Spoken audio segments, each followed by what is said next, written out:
It didn't start with a trumpet. It didn't start with a call to arms. It started with a sound I couldn't escape. The thud of my own heart inside my head. Not a peaceful rhythm, no. This was the slow, steady beat before a storm tears the sky apart. The air was heavy and thick. It tasted like metal. I didn't know why yet.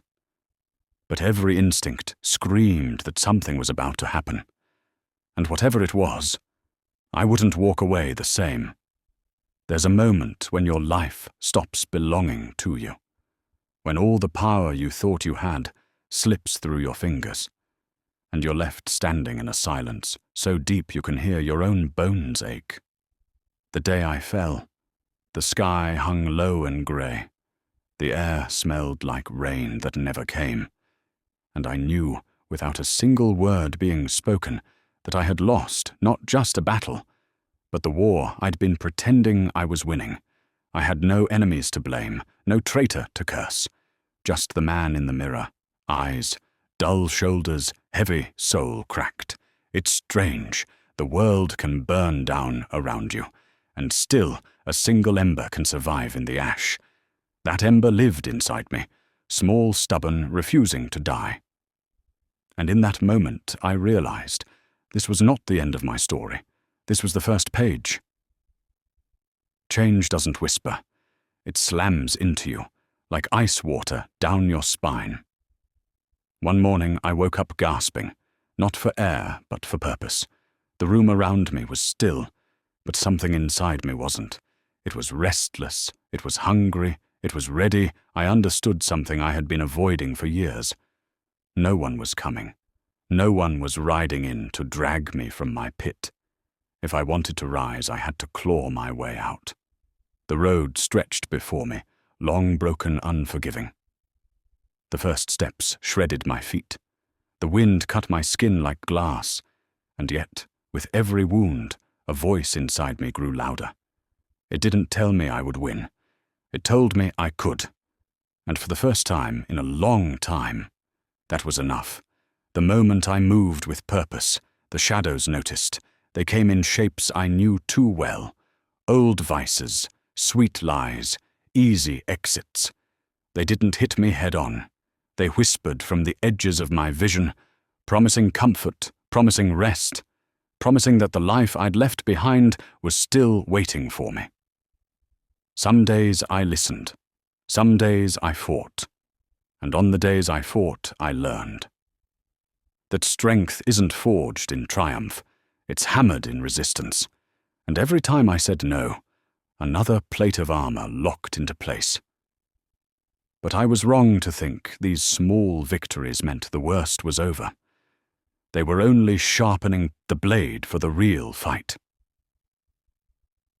Victory can seduce you into thinking you're untouchable. I was walking taller, laughing louder, believing I had tamed the storm. That's when it struck. Not from ahead, from the side. A betrayal so quiet, it felt like the air itself turned against me. No scream, no clash of steel, just an emptiness, a clean tear in the fabric of trust. My first instinct, burn it all down, destroy the one who had cut me. But then, like a shadow stepping out of the dark, I saw him, the real enemy. Me, the old Trojan, scarred. Bitter, chained to the past, I'd been carrying him this whole time without realizing it. The fight that followed wasn't loud. There was no audience, just me and the ghost of the man I used to be. Breath ragged, hands trembling, refusing to let him lead another step, or the day after you bury your old self, the world tests your new one. It came as fire, blistering, consuming, alive. Opportunities collapsed like burning buildings. Doors slammed, smoke filled my lungs. Heat seared my skin. Fire can destroy, or it can forge. I walked through it. Let it strip me bare. And when I came out the other side, I was stronger, because I had survived. The fire died, and in its place, silence, no applause, no battle cries, just the sound of my own breath in the heat. The desert doesn't care if you're strong. It cares if you're consistent. Every sunrise, every blistered step, Every dry breath, it was a choice. Greatness isn't built in chaos, it's built in the quiet. When no one is watching, when no one will know if you stop. The desert tried to break me. Instead, it built me. I wasn't alone anymore. Figures appeared on the horizon, some with armor dented from their own wars, some still bleeding from fresh wounds. We didn't look the same. We didn't come from the same battles, but we carried the same mission. Rise and help others rise. Our steps synced. Our voices carried. The road was no longer mine alone.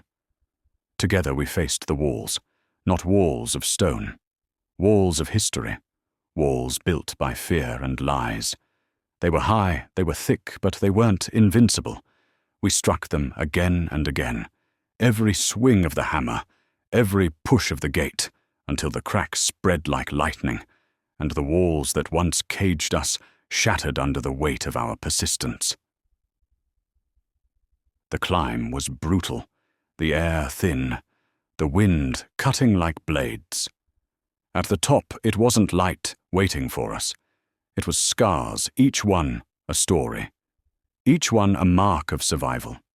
They weren't proof of weakness, they were proof of healing. From that height, I saw the battlefield of my life, and I knew every step had been worth it.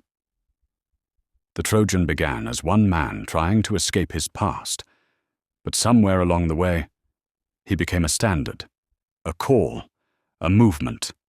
I am not the man who started this road, and I did not fight this fight to keep it for myself.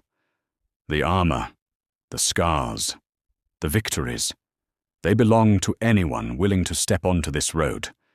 This is the rise of the 52 and Better Trojan. And if these words reach you, it means the helmet is in your hands now, and the war is calling your name.